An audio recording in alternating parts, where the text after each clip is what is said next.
Morning. So I was contemplating whether to talk about what's going on. All good stuff now. I wanted to tell a couple stories, kind of like a public service announcement, an update on what's going on. And Brooke might kill me. So going back a couple years, we had a horse that Brooke had, and she was doing pretty good with. She never seemed to stand right, and she was cow horse, quarter horse, that we had registration papers and everything. And even some people would be like, "What breed is she?" And I'd be like, "She's a quarter horse." And somebody said, "That's very interesting. I've never seen a quarter horse stand like that."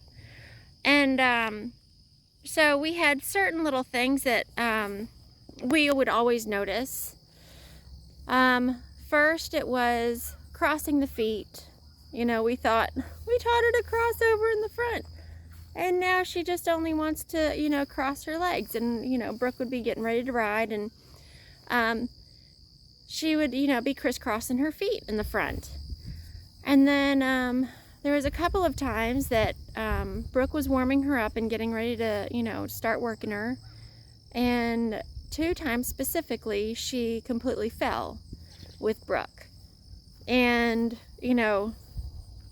I think after the second time, we did get her checked out because, she just laid there. And then she popped herself up, and we just thought she was just such an easygoing, laid-back mare that she wasn't in a hurry to scramble and get up. So then we just threw a series of things, and her not traveling right, performing right, doing, what we wanted her to do. And we're not very hard. We don't work our horses terribly hard. We work them, and we make them, try to make them stronger and better and, to what we're doing. But we don't hammer on our horses. And so we would get one thing checked, and we get another thing checked, and hocks and stifles and SI and, certain things like that. And so, Brooke with her barrel pattern, I'd watch her run, and there were certain things, and she was counteracting what the horse was doing. But great mother that I am, you're not riding her right, and you're not making her use her hind end. You're not driving from behind, and you need to square up your shoulders, and you need to not look down, and kid problem, rider error. So one thing led to another, and the vet happened to be out, and I was talking about her, and I said, she's fallen a couple of times. And the vet tech that was there helping said, "Have you checked her for EPM?" And I said, "No." And he said, "I'd have her checked." So we made the appointment, and we had her checked, and sure enough, she had EPM. And the horse didn't know where her back feet were. And it was just, at that point, it was just kind of too far gone. We did get her treated, and one thing led to another, and time goes on. So now I keep that in my head, and we talk about this all the time about Brooke and I'll go back and forth and be like, what idiots we were. Horses crossing her feet in the front, and she's just crossing her feet because that's a funny habit she has. And just certain things, and watching her runs from back then, and horses slipping out in the hind end and tripping and stumbling, and more than the average horse does. And I just slap myself in the head and say, why couldn't you see the signs? So now I'm trying to be very cautious about certain things. And so this past weekend, Brooke made a run. She had been working towards the weekend, and working her horse, and she just kept getting frustrated, and I was like, "You're just riding in defeat. You're not riding with a good expectant heart, and ride proud." And And Brooke's just like, she's not doing what I'm asking her to do, and she won't put herself together, and she's getting hot, and she's getting flustered, and she won't get herself put together, and she's slamming her shoulder in. And I was going back to my, you're not doing it right, mother of the year mentality. So Friday comes, she has a bad run, clobbers the first barrel, blows out hard, comes, clobbers the second barrel, jumps over it, gets a cut up between her legs. Phone call. So, okay, well, we've got tomorrow night. Don't worry about it. It'll be fine. We're gonna make this right tomorrow night. So, Brooke is nervous all Saturday leading up to the barrel race, and she's stressed out and worried, and she even said at one point that she was thinking about scratching. And so, before her run, I said, just get on, because she had a pretty rough exhibition. So I said, just get on early. I said, and we'll work on you a little bit. We'll work on your body, making sure that your shoulders are square, you're not leaning into your turns, you're riding your horse's body, riding from the hind end, staying light in her face, and me, riding instructor, basics and foundational stuff, and so we did that.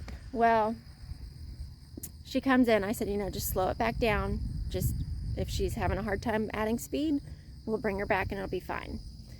So she goes in and comes to the first barrel, and she's trying so hard to keep her from throwing that shoulder in, slams in the first barrel, horse rears straight up, spins around, rears up again, spins around.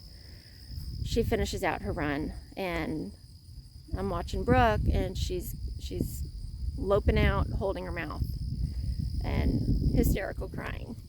And I'm like, okay, it's okay. There's clearly something wrong here. You did your very best. We're going to get her checked out. So, thank God, I didn't let that go too long,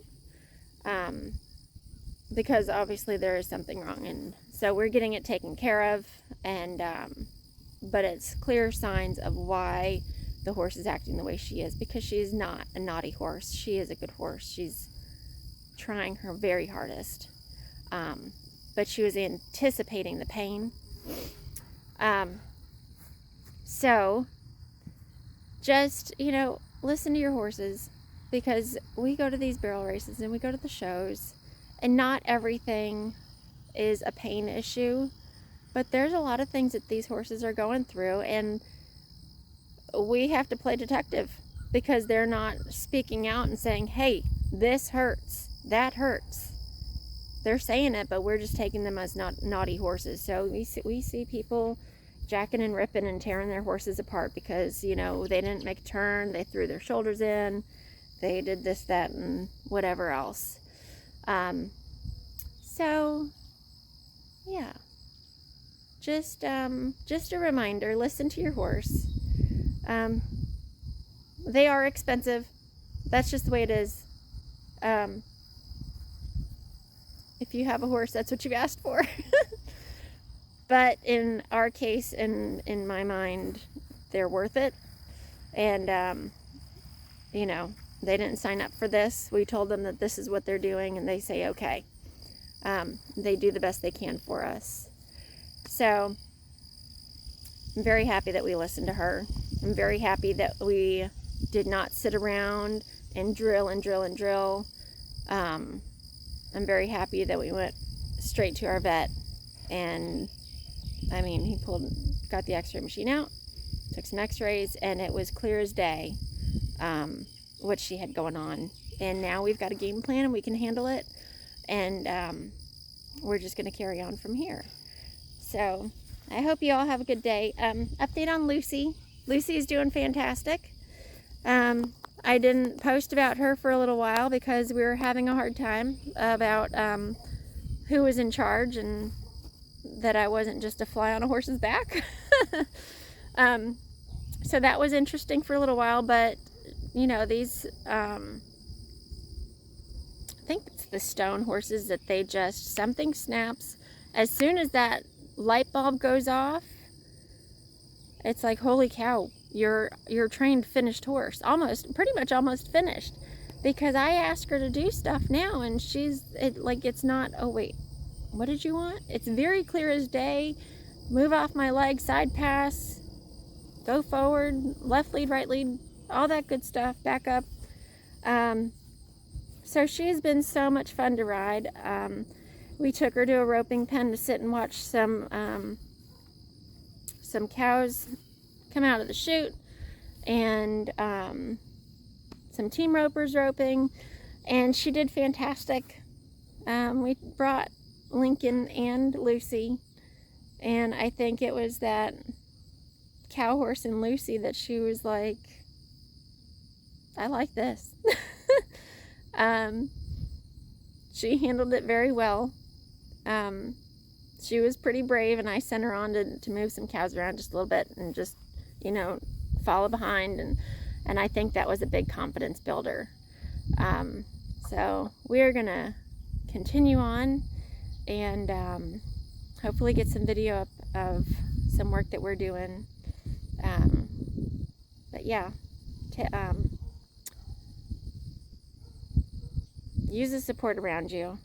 You know, try not to think that you know it all. Ask for help.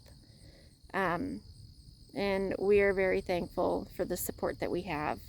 The trainers around us, the veterinarians around us, the farriers around us.